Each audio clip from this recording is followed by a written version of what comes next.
مقام صبر حضرت امام حسین کی زندگی میں اس کو بیان کریں گے کہ کس طرح حضرت امام حسین نے پیکر صبر بن کر، پیکر تسلیم بن کر، پیکر رضا بن کر، پیکر توکل بن کر اللہ کے حضور اپنی قربانی پیش کی اور صبر کیا۔ قرآن نے متعدد مقامات پر صبر کو بیان کیا، فرمایا یا ایھا الذین آمنوا اصبروا وصابروا، اے ایمان والو صبر کرو اور صبر میں دشمنوں سے آگے رہو، آگے صبر میں پہل کرو۔ پھر دوسرے مقام پر اللہ تعالیٰ نے کیا فرمایا، یا ایھا الذین آمنوا استعینوا بالصبر والصلاۃ ان اللہ مع الصابرین، اے ایمان والو نماز کے ساتھ اور صبر سے مدد طلب کرو۔ آگے کیا فرمایا، ان اللہ مع الصابرین، اللہ تبارک و تعالیٰ صبر کرنے والوں کے ساتھ ہے۔ صبر کا لغوی معنی رک جانا ہے، برداشت کرنا ہے۔ اصطلاح میں کسی تکلیف کے اوپر، مصیبت کے اوپر، کسی مشکل امر کے اوپر صبر کرنا، استقامت کرنا، اور جو بھی تکلیف یا مشکل آئے، تکلیف اور مشکل کی صورت میں زبان پر شکایت کو نہ لے کر آنا، شکوہ نہ کرنا، اس کو صبر کہا جاتا ہے۔ صبر انسان کا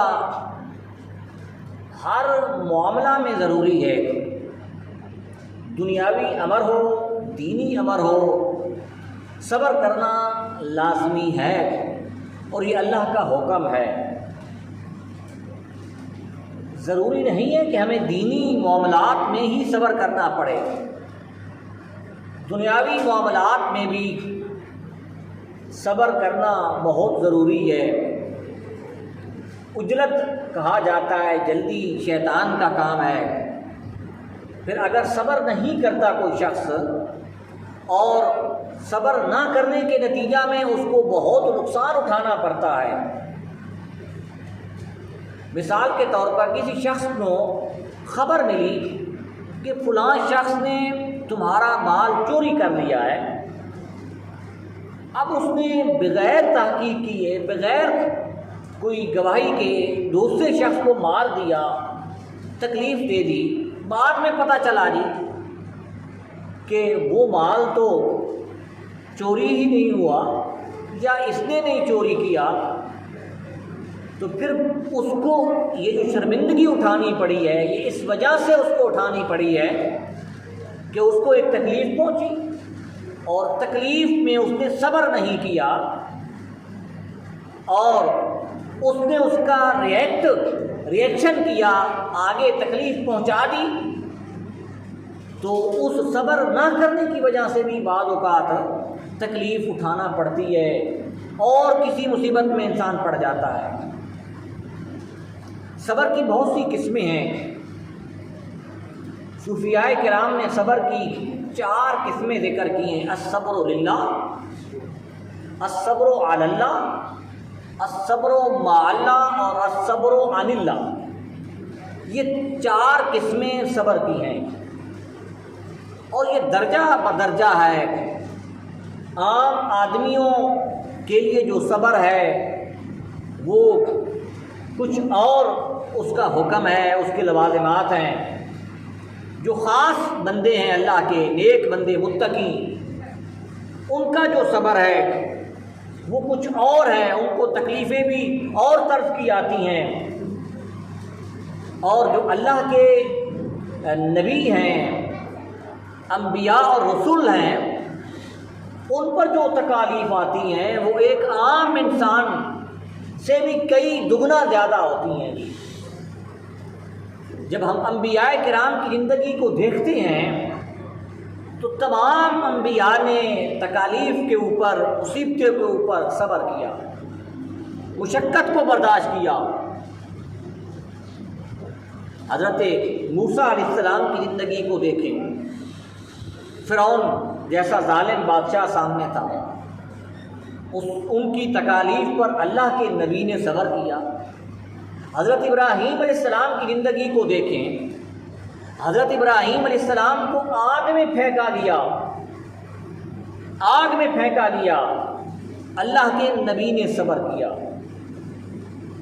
حضرت یوسف علیہ السلام کو آپ نے واقعہ سنا ہوگا، اور پھر انشاءاللہ ہم کسی جمعہ پر اس واقعہ کو تفصیل کے ساتھ بھی بیان کریں گے۔ یوسف علیہ السلام کو ان کے بھائیوں نے کنویں میں پھینکا، بھائیوں نے یوسف علیہ السلام کو کھوٹے سکوں کے عوض بیچ دیا۔ اللہ کے نبی نے صبر کا وہ مظاہرہ کیا کہ بھائی ظلم کر رہے ہیں، اللہ کے نبی صابر ہیں، اللہ کی رضا کے اوپر راضی ہیں۔ ہر نبی، حضرت یونس علیہ السلام کو مچھلی کے پیٹ میں ڈالا گیا، وہ اس پر صبر انہوں نے کیا۔ کسی نبی کو کوئی تکلیف پہنچائی گئی، کسی نبی کو کیا تکلیف پہنچائی گئی؟ جب ہم میرے اور آپ کے رسول حضرت محمد عربی صلی اللہ علیہ وسلم کی سیرت کو اور ان کی زندگی کو دیکھتے ہیں تو آپ نے کیا صبر کیا؟ مکہ والوں نے آپ کو مکہ سے نکال دیا، طائف والوں نے کیا سلوک کیا؟ مکہ میں جب چلتے تھے راستے میں کانٹے بچھائے جاتے، اوپر سے کوڑا کرکٹ پھینکا جاتا، پتھر برسائے جاتے، کعبہ میں نماز پڑھتے تو اوپر اونٹ کی اوجری وہ سجدے کی حالت میں آپ کے اوپر ڈال دی جاتی، لیکن نبی کریم صلی اللہ علیہ وسلم نے اور آپ کے اصحاب نے صبر کیا۔ یہی قرآن کیا کہتا ہے کہ استعینوا بالصبر والصلاۃ، نماز اور صبر سے مدد طلب کرو۔ جب صبر ہم کریں گے کسی مصیبت کے اوپر تو اللہ ہماری مدد کرے گا۔ صبر کی پہلی قسم جو ہے وہ ہے عبادت گزاروں کا صبر۔ نماز پڑھتے ہیں تکلیف ہوتی ہے، سردی میں وضو کرنا مشکل ہے، مسجد آنا مشکل ہے، وقت نکالنا مشکل ہے، پھر لوگوں کی بعض اوقات باتیں بھی ہوتی ہیں، انسان اللہ کی عبادت کے لیے آتا ہے، لوگ کہتے ہیں وہ نمازی جا رہا ہے۔ یہ جو تکلیفیں ہوتی ہیں اس کے اوپر جو صبر کرنا ہے اس کو الصبر للہ کہا جاتا ہے۔ یہ میرا اور آپ کا صبر ہے جی۔ الصبر علی اللہ کیا ہے؟ یہ زاہد لوگوں کا، نیک لوگوں کا صبر ہے کہ ان کے اوپر جو تکلیف آتی ہے، خاص تکلیف آ جاتی ہے، وہ اس پر صبر کرتے ہیں اور زبان سے کوئی شکایت نہیں لے کر آتے۔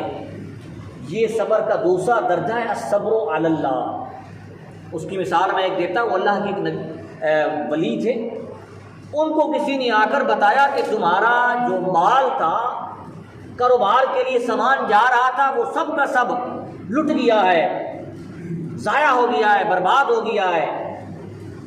اس اللہ کے نیک بندے کی زبان سے جو لفظ نکلا وہ کیا نکلا؟ الحمدللہ۔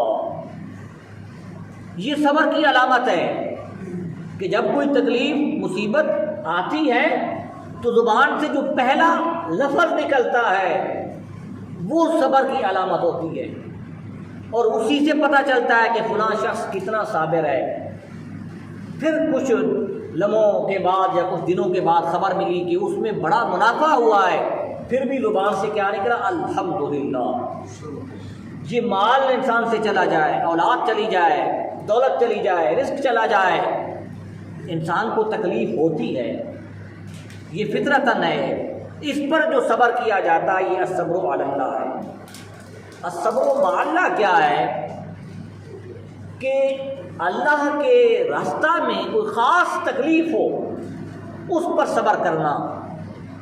اور یہ اس کی مثال حضرت علی المرتضیٰ کی زندگی سے میں دیتا ہوں کہ حضرت علی المرتضیٰ کے جسم مبارک میں جنگ کے دوران ایک نیزہ لگی یا نیزے کی جو برچی ہوتی ہے اگلا حصہ ہوتا ہے وہ نکالا نہیں جا رہا تھا، تکلیف ہوتی تھی۔ حضرت علی المرتضیٰ اس تکلیف کے اوپر صبر کیا، برداشت کرتے رہے تکلیف کو۔ جب نماز میں کھڑے ہوئے تو آپ کے ساتھیوں نے وہ جو نیزے کی برچی تھی، پھل تھا، اس کو نکال لیا جی۔ یہ حضرت علی المرتضیٰ فنا فی اللہ کے مقام پر فائز تھے، اللہ کے عشق میں، اللہ کی محبت میں اتنے وہ مستغرق ہو چکے تھے کہ جسم سے جو ایک تکلیف دہ والی چیز تھی وہ نکالی جا رہی ہے، حضرت علی المرتضیٰ کو محسوس نہ ہوئی۔ اس کو بولا جاتا ہے الصبر مع اللہ۔ ایک تیسرا صبر جو ہے وہ الصبر عن اللہ، یہ عاشق لوگوں کا صبر ہے۔ سب کچھ پتہ ہونے کے باوجود اللہ کی رضا کے اوپر راضی رہنا، یہ الصبر عن اللہ آخری صبر کا درجہ ہے۔ یہ مجھے اور آپ لوگ جو ہیں یہ ان کو نصیب نہیں ہوتا، یہ خاص جو اللہ کے مقرب بندے ہوتے ہیں ان کو نصیب ہوتا ہے۔ ایک ہمارے بر صغیر پاک و ہند میں ایک مشہور صوفی گزرے حضرت شاہ غوث محمد گوال جار، ان کی حکایت میں بیان کرتا ہوں، اور پھر میں حضرت امام حسین رضی اللہ تعالیٰ عنہ کا جو صبر تھا اس کو میں بیان کرتا ہوں۔ حضرت شاہ غوث محمد گوالیار کو ریاست گوالیار کے جو والی تھے انہوں نے اپنی ریاست سے باہر نکال دیا، بدر کر دیا، ملک بدر جس کو ہم کہتے ہیں۔ آپ جا رہے تھے گھوڑے میں، آپ کے ساتھ ایک چھوٹی سی آپ کی نواسی بھی تھی، اس کے کانوں میں سونے کی یہ بالیاں تھیں، کانٹے تھے۔ وہ دشمنوں کی جو فوج تھی وہ آئی اور انہوں نے بے دردی کے ساتھ آپ کی نواسی کے جو وہ سونے کی بالیاں تھیں ان کو کھینچا، کانوں سے خون آنے لگا، کان چر گئے، کان کٹ گئے۔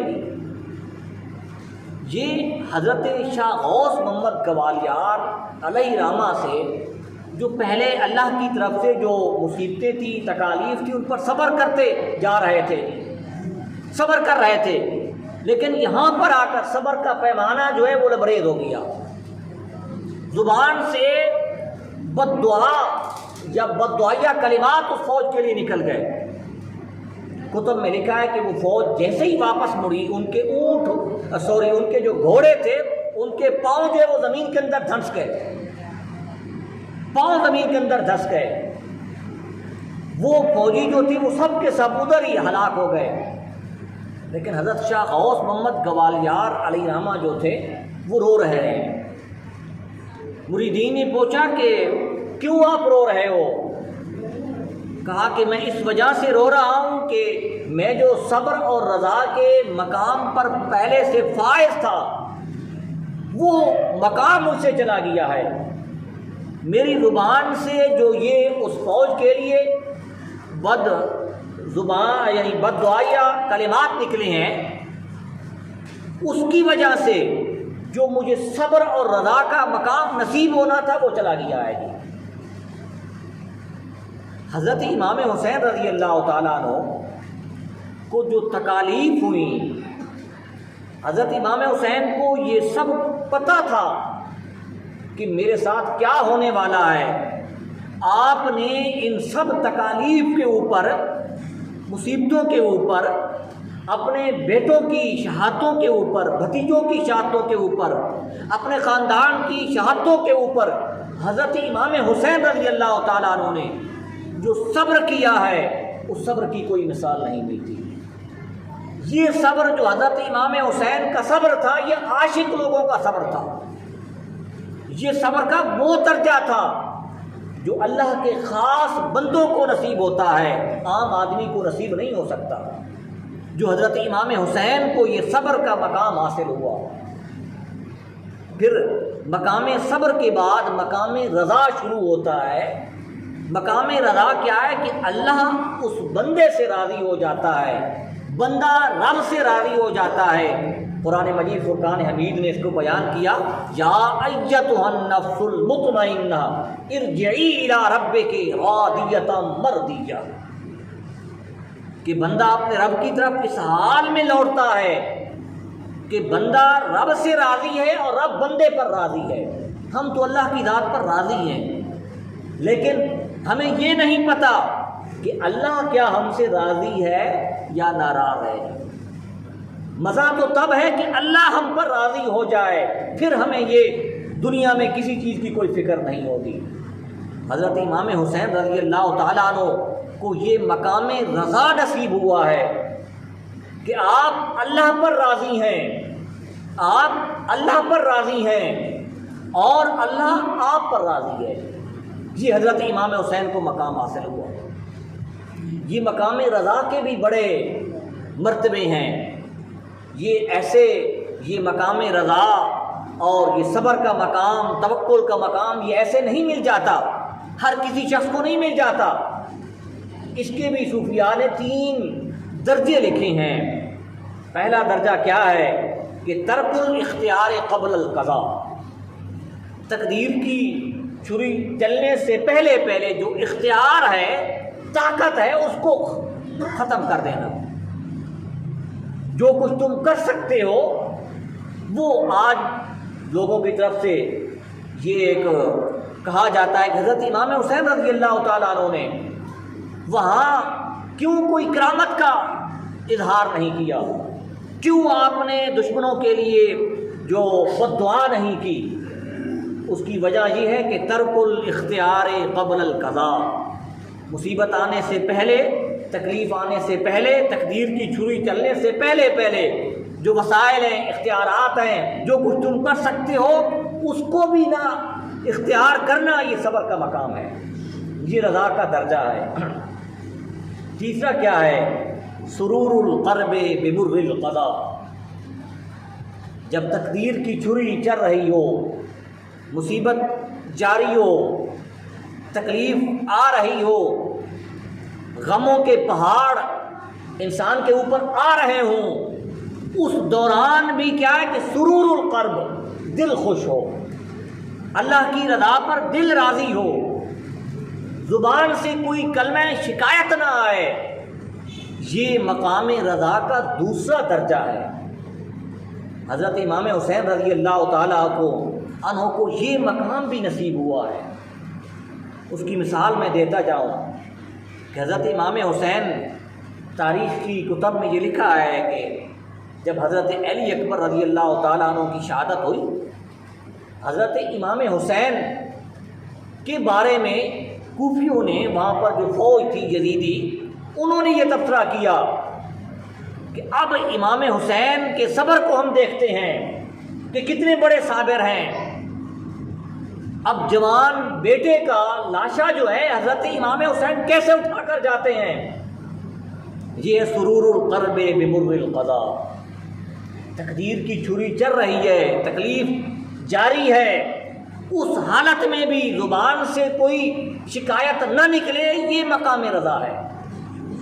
حضرت امام حسین رضی اللہ تعالیٰ عنہ گئے، حضرت علی اکبر اور پھر حضرت امام حسین کے ساتھ آپ کی جو مستورات تھیں، خانوادہ اہل بیت جو تھا، اس کا بھی صبر دیکھیں جی۔ چند قدموں کا فاصلہ تھا، جو جہاں پر خیمے لگے ہوئے تھے اور جو میدان کارزار تھا جہاں پر وہ جنگ ہو رہی تھی، چند قدموں کا فاصلہ تھا۔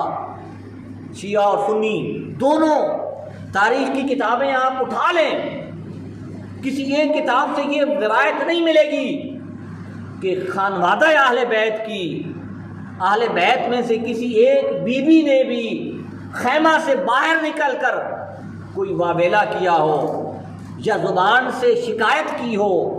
حضرت امام حسین رضی اللہ تعالیٰ عنہ حضرت علی اکبر کا لاشا مبارک کندھوں پر اٹھا کر خیمہ مبارک میں لے کر گئے تھے۔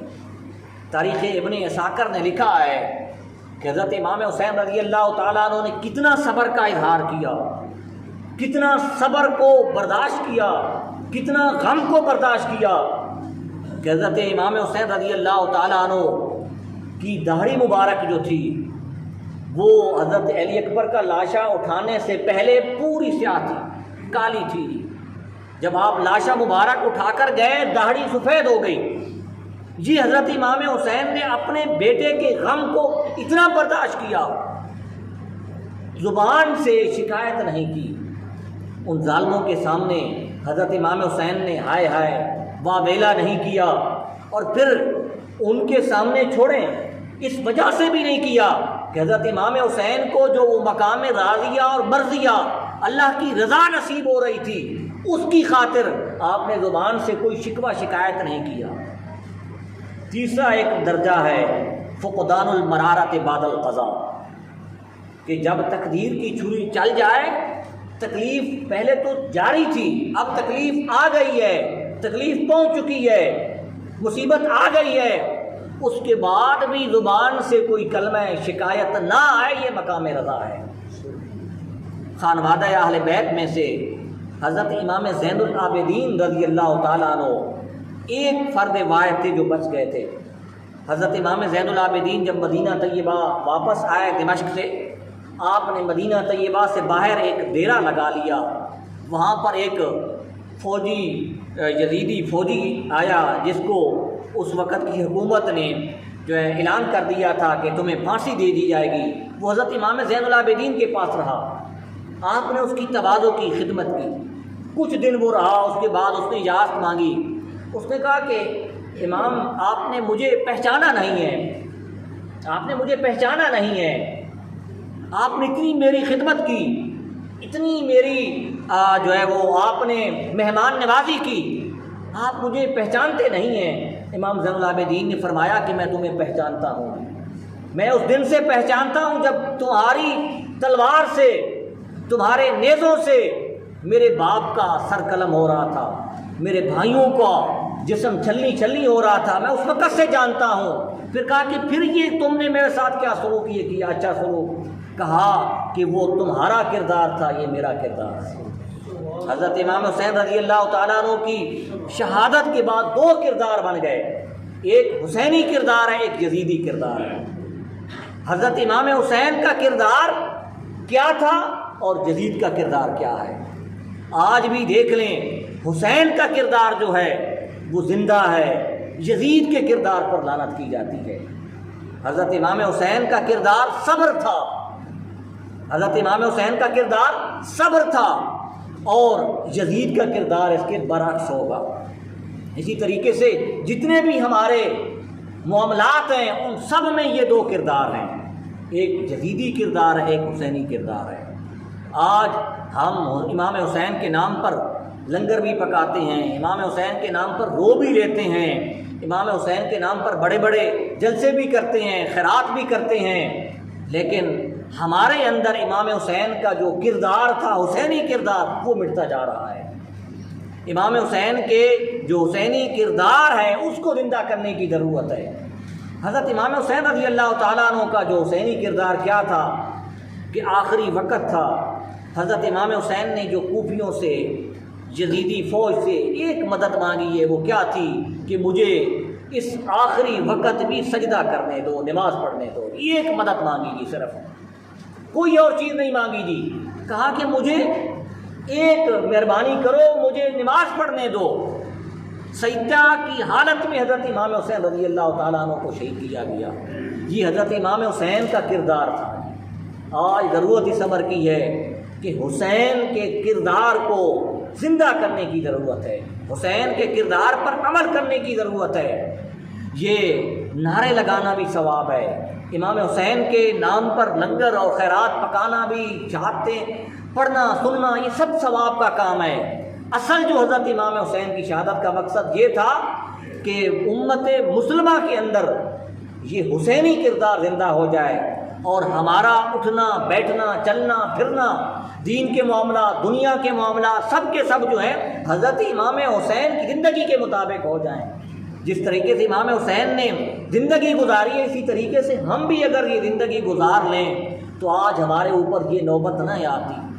آج دیکھیں کتنی ہم تعداد میں زیادہ ہیں اور فلسطین کے مسلمانوں کے اوپر ظلم کیا جا رہا ہے۔